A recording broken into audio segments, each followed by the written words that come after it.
Ah, vous êtes là? Hello you. C'est bien beau, bienvenue chez Ebo et... Oh no. On s'installe, on met le son plus fort. Aujourd'hui on lance une nouvelle série Qui s'appelle Le Programme des légendes. Alors le programme des légendes, il va cibler tous les hommes qui ont influencé le bodybuilding dans l'ère d'or du bodybuilding, comme Frank Zane, Arnold Schwarzenegger, Franco Colombo, Enzo Futra. Quoi?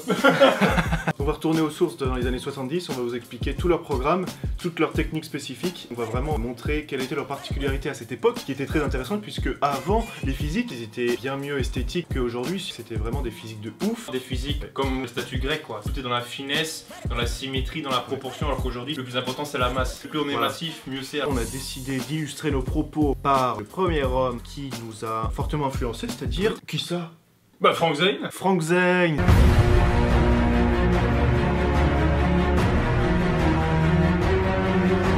C'est qui Frank Zane? C'est pas Franck Dubos, c'est pas Frank Sinatra. Bah Frankie qu'on voit Vincent. à la tombola du soir au camping. Hein. Petit Ricard dans un verre à ballon. Franck et Vincent. Du coup on parle de Frank Zane. Lui à l'époque c'était le roi, le king de l'esthétisme. Il était pas très massif mais il y avait quelque chose. Alors Frank Zane qui est? C'est bien, c'est un bodybuilder des années 70-80 qui a gagné 3 fois Monsieur Olympia. Monsieur Olympia, qu'est-ce que c'est? C'est le concours le plus prestigieux qu'il y ait dans le culturisme. Et il a gagné une fois aussi contre Arnold Schwarzenegger lors de Monsieur Univers.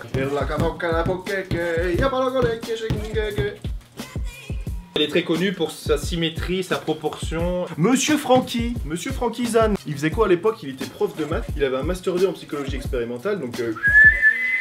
Alors le programme de Frank Zane.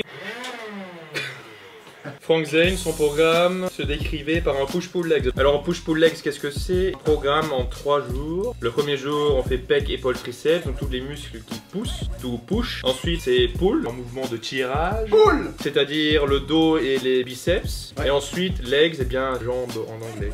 Il s'entraînait 3 jours, après il se reposait 2 jours et puis il recommençait. Voilà. Donc voilà, un push-pull legs. Alors là, on commence par le premier jour, c'est-à-dire le push. Oui! Push! Notre entraînement, là, il se base sur l'entraînement push, comme a dit Ebonobo. Pec, épaule et triceps. C'est un entraînement qui va cibler des muscles particuliers, mais en fait, ils fonctionnent ensemble. Du coup, on a quoi comme premier exercice? On a le fameux développé couché. Il le faisait à la barre. Comme rep, il faisait un truc qui est assez particulier, qui mélange à la fois l'hypertrophie et aussi la force. Ces répétitions, ça va être 12, 10, 8, 6, 4, 2. Du coup, il y a toutes les fibres qui sont activées, puisque 12, 10, 8, ça va être l'hypertrophie. Et ensuite, en dessous de 6 répétitions, ça va être de la force. Ce qui est assez intéressant, quand on arrive à 2 répétitions, on est presque à votre répétition maximale. En fait, ce qui peut vous aider quand vous êtes à 2 répétitions, force de l'entraînement, vous allez pouvoir pousser plus lourd au bout d'un moment et vous augmenter le poids de chaque série. Et vous essayez d'avoir un partenaire derrière qui vous tient, parce que sinon vous allez mourir. Ah, j'ai chaud! Frank Zane a une particularité, c'est qu'à chaque fin de série, il va s'étirer les pecs, en fait, faire justement la congestion, le sang qui va arriver dans les muscles pour lui apporter beaucoup de nutriments, en fait, pour l'aider. C'est pour ça que vous avez parfois une impression des grosses mamelles, quoi. Une femme enceinte.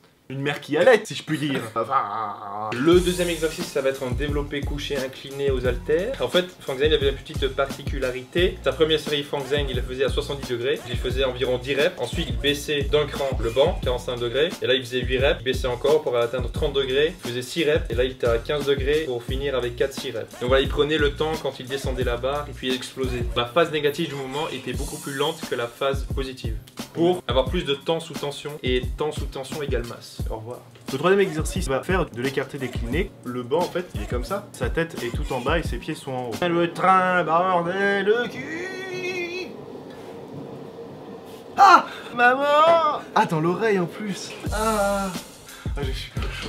Écarté décliné, c'est-à-dire que vous allez ramener les haltères vers le bas. Ça permet de travailler la partie basse des pectoraux. Alors le quatrième exercice, pull-over façon classique avec une haltère. On va se mettre sur un banc, et puis on va s'allonger, on va prendre une haltère assez lourde, hein. On va la mettre au-dessus de la tête, et puis on va la ramener derrière de façon à presque toucher le sol, hein. Puis on va remonter en contractant ses pectoraux. Alors, il est normal que vous sentiez un étirement dans les dorsaux, qui va aussi recruter le dos, mais en haut du mouvement vous allez sortir les pecs. Concentrez-vous sur vos pecs avec la tête, le cerveau, les pecs qui sont liés là par un fil là comme ça. Donc, inspirez quand vous descendez la terre et expirez quand vous remontez la terre.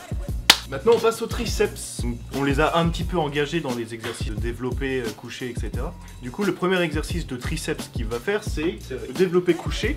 comme on a fait avec la barre précédemment, mais on va avoir une prise un peu plus serrée pour cibler un peu plus les triceps. La prise qui va prendre largeur d'épaule. Et en fait, il va pas coller les coudes contre le corps pour descendre. En fait, il va ouvrir les coudes et là, il va contracter les triceps. Il faut penser que c'est que vos triceps qui travaillent et ne pas penser aux pectoraux parce que c'est bon, vous les avez déjà fait.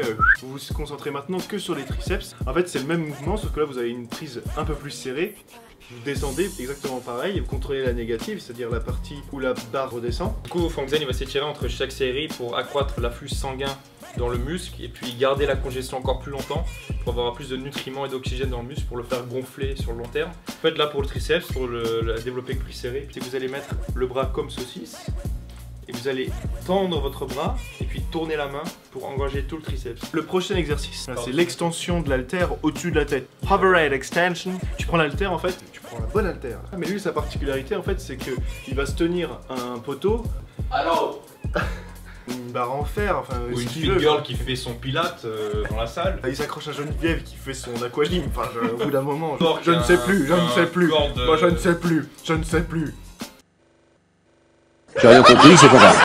Et en fait, il va se pencher, comme dans Titanic, là, qui va étirer bien son triceps avec la haltère derrière. Il fait exactement le même mouvement, mais en se penchant un petit peu. Et là, je vous assure que vous le ressentez 2 fois plus. Et aussi d'avoir une position pour les épaules qui est plus agréable. L'exercice il va un petit peu. Enfin, l'étirement qu'il va effectuer durant cet exercice, eh bien ça va être un étirement derrière la tête. Alors je vais vous montrer tranquillement. Après que vous ayez fait l'overhead extension à l'haltère, vous allez vous étirer. Donc entre chaque série, vous allez prendre votre bras comme ceci, comme pour faire l'overhead extension. Vous allez prendre l'autre bras, là ici le positionner sur votre coude. Voilà, le tirer un petit peu, le ramener derrière. Le prochain exercice, c'est le V-bar. Vous prenez la barre qui est en V. Rétracter les épaules, mettre les coudes collés contre le corps et puis pousser.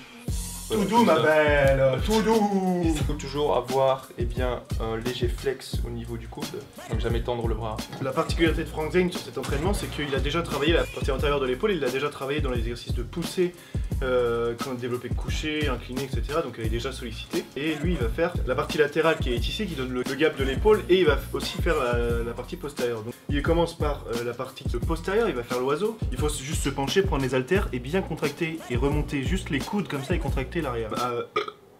Comme sur tous les exercices, il va s'étirer. Il s'étire comme ça à chaque fin de série. Ou ensuite, on passe au dernier exercice, celui pour la partie latérale de l'épaule. Soit vous prenez la poulie devant et vous ramenez comme ça, ou soit vous prenez la poulie comme on avait montré dans les vidéos et vous la prenez derrière.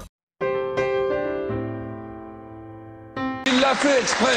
J'ai pas fait exprès. Il l'a fait exprès. J'ai pas fait exprès. Lui il va faire ses 3 séries, 12 répétitions, donc chaque bras, mais il va le faire non-stop. En fait, il enchaîne. Phénoménal. Du coup, ces entraînements, qu'est-ce qu'on en a pensé après? Un entraînement qui regroupe plusieurs groupes musculaires, c'est assez intense. Ouais. Mais ce qui est bien, c'est qu'il engage tous les muscles qui travaillent ensemble. Donc c'est logique en fait, d'un point de vue physiologique, c'est Ouais. logique. Anatomie, tout ça. Du coup, ça permet une récupération. Plus rapide. En fait, ce qui est intéressant avec son programme qu'il faisait, c'est qu'il mélange l'hypertrophie et la force, et qu'il y a une histoire d'étirement qui permet de casser encore plus de fibres, et puis ça, en plus ça va vite, ça s'enchaîne vite, comme Ouais. avec Madame hier soir. Tout son programme est construit autour de la récupération, ce qui est l'élément le plus important dans le bodybuilding en fait. Il y a plein de gens qui croient que plus on va aller à la salle, plus on va s'entraîner, plus on va devenir énorme et esthétique. Ouais. Non, c'est vraiment le repos, c'est pendant que vous Le dormez, repos, pendant que vous mangez, que vous allez prendre du muscle. Et en fait, il va privilégier l'esthétisme et pas la prise de masse. Merci beaucoup d'avoir regardé cette vidéo, n'hésitez pas à mettre un petit pouce bleu si elle vous a plu. Un de gros pouce laisser bleu. un commentaire en bas pour Ouais. dire ce que vous avez pensé. Abonnez-vous!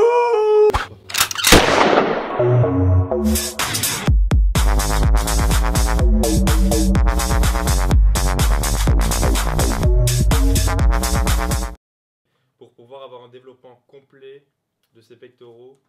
Et il est normal que vous sentiez une légère contraction, puis-je dire un étirement